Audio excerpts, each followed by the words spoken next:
अब मोदी जी अगले साल 17 सितंबर को रिटायर होने वाले हैं। तो मैं बीजेपी से पूछना चाहता हूं, आपका प्रधानमंत्री का दावेदार कौन है? दोस्तों, अगले साल 17 सितंबर तक अगर इनकी सरकार बनी, तो उस पर भी आऊंगा मैं। अगर इनकी सरकार बनी तो पहले अगले 2 महीने में योगी जी को निपटाएंगे ये, और उसके बाद मोदी जी के सबसे खास अमित शाह को ये प्रधानमंत्री बनाएंगे। आम आदमी पार्टी के अध्यक्ष अरविंद केजरीवाल जी इस समय अभी अभी जेल से छूटे हैं, तो जेल का साइड इफेक्ट उनको हो रहा है। प्रधानमंत्री बनाने के लिए साइड इफेक्ट इस रूप में उनको ये लगता है सत्ता ही उनके लिए सब कुछ हो गई है। उनको ये लगता है कि सत्ता अब उनकी गई तब गई, अब अपनी सत्ता के साथ मुझे जोड़ते हैं। अरे भाई अरविंद जी, मैं तो एक योगी हूं। मेरे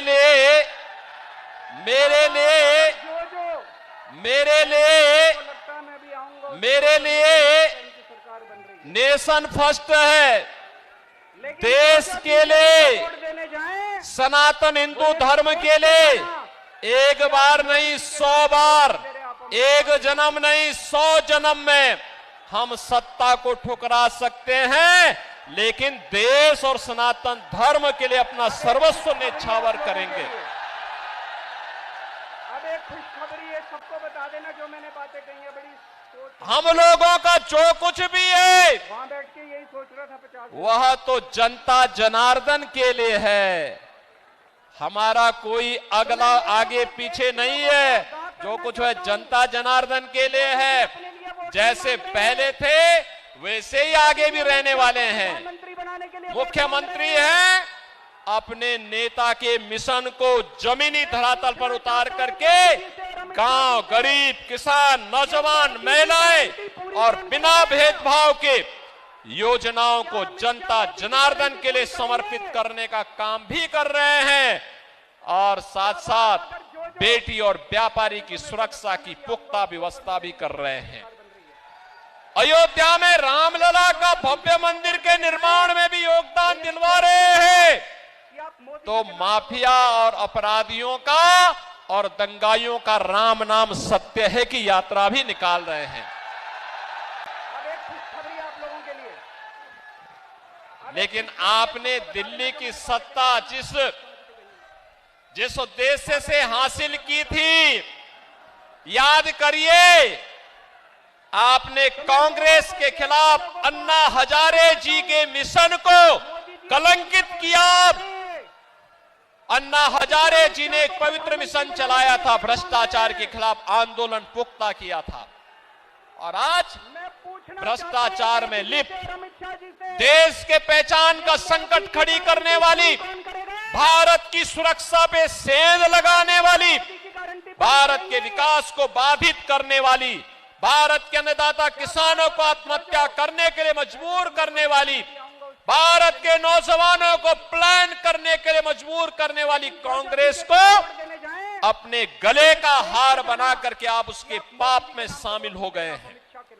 और यही कारण है, देखो, संगति का असर तो पड़ता ही पड़ता है।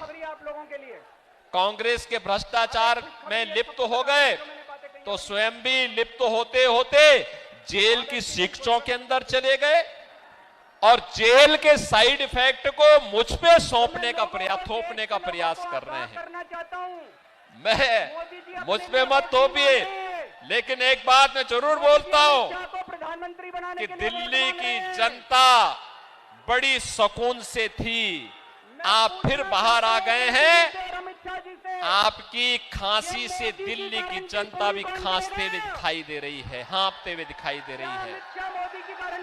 क्या कर दिया है आपने दिल्ली को? अरे आपको स्कूल का मॉडल देखना है तो मोदी मॉडल देखो। अटल आवासीय विद्यालय मोदी जी के मार्गदर्शन में जो यूपी के अंदर बने हुए हैं, ऑपरेशन कायाकल्प के अंतर्गत 1,36,000 विद्यालयों का जो ऑपरेशन कायाकल्प हुआ है, आकर के कभी यूपी में टहल तो लो, देख तो लो। वैसे विधानसभा चुनाव में अपने भाग्य को आजमा चुके हो। उत्तर प्रदेश की जनता जनार्दन ने मोदी जी का समर्थन किया है, आपके प्रत्याशियों की जमानत जब्त करवाई है और आपको कहा है कोई आपके लिए ठिकाना यूपी के अंदर नहीं हो सकता है। और इसीलिए मैं आपसे फिर कहूंगा, आपको अन्ना हजारे के मिशन को आगे बढ़ाना चाहिए था। दिल्ली की जनता को स्वच्छ माहौल देना चाहिए था। अगर तुलना दूर मत करिए, आपने 15 वर्ष में दिल्ली को कितना नारकीय स्थिति में पहुंचा दिया है।